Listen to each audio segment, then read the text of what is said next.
it's lights out. Mm-hmm. Shuts the engine down. So you don't want any air in the system. Sure. And then moving aft on the airframe here, you can see the fuel tank.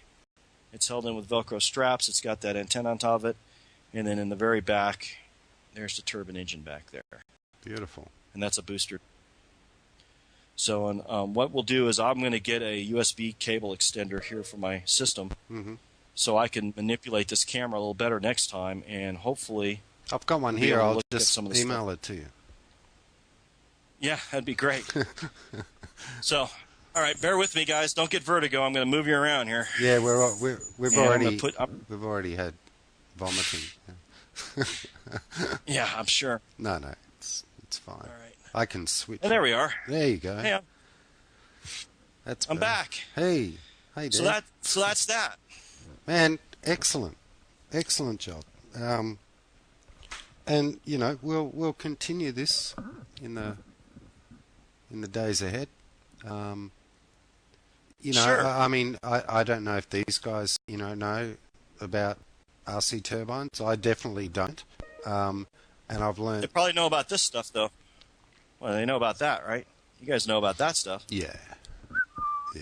Yeah. That's right up. That's in your wheelhouse, right there, isn't it, Dave? It's a T-Rex. Yeah. No, actually, mine isn't a branded T-Rex, but it's the same thing. Okay. Wait a second. Prowler's throwing questions up here. You can see the questions, right? I'm trying to see them. I need to put my specs back on. Okay.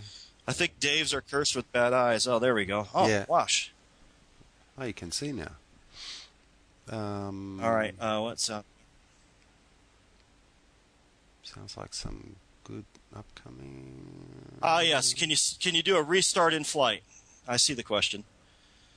So if I was to, I think Prowler's asking if I was to intentionally shut down the engine, can I do a restart in flight?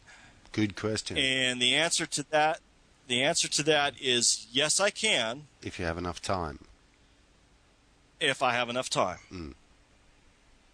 It's the same. It's the same as the real ones, Prowler. Right. You cannot do a ram air start like you could on a. If you're cruising along in your F-111 and you accidentally shut it down, I don't know how you do that, but if you did it, on a full-scale airplane, that's if easy. you have the altitude. But on a full-scale airplane, if you have the altitude, you could push the nose over and get some ram air up into the inlet, and that ram air will spin the engine up, and you could do an air start. But the problem with the model jet engines is that the controller when an engine wouldn't know shuts what down, the hell was going on, would it? Well, it depends on why it's shut down. Now, okay, go ahead. If I shut it down, the controller is going to know that I shut it down because I'm going to command it to shut down. Mm-hmm.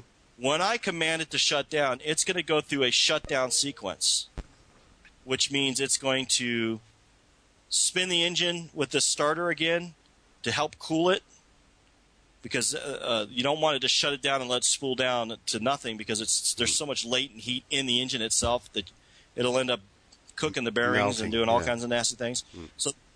So they spin these engines with the starters on the shutdown to get them to cool off. And then once the EGT value drops below a predetermined point, then the start sequence, or the shutdown sequence will cease, and the engine will be shut down.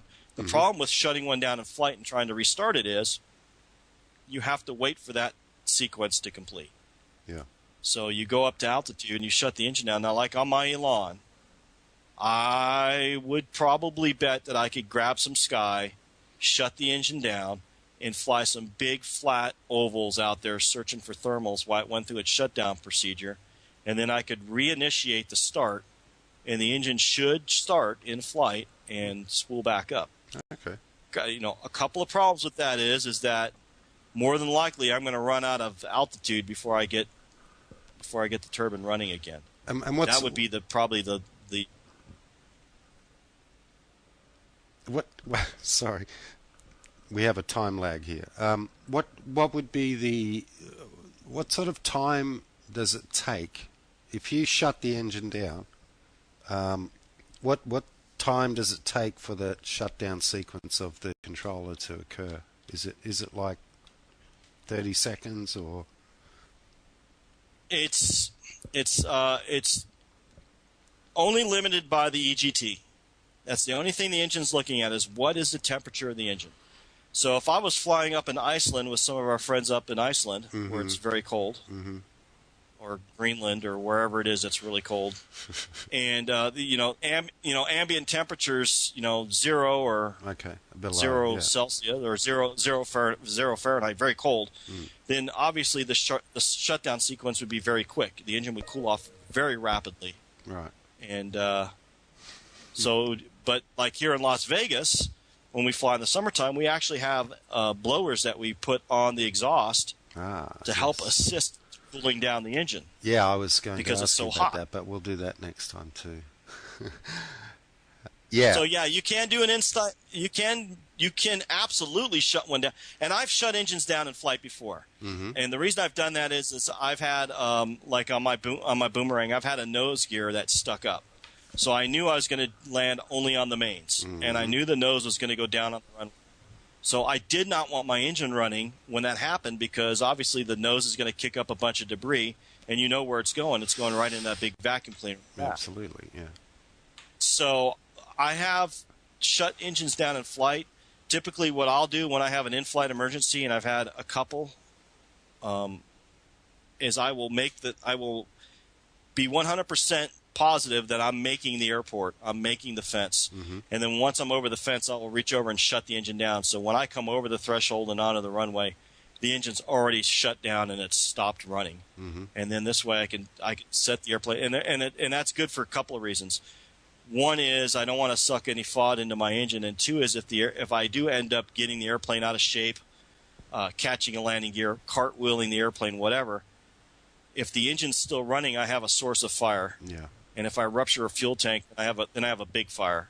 But if I shut the engine down, then my source for fire, my ignition for the fire has pretty much gone away. Yeah. All right. So, Dave, I can't thank you enough. Excellent show. Appreciate it if you could hang around for a few minutes when I stop the broadcast, and we can all have a chat. And okay. Excellent. And look forward to the next episode of Turbines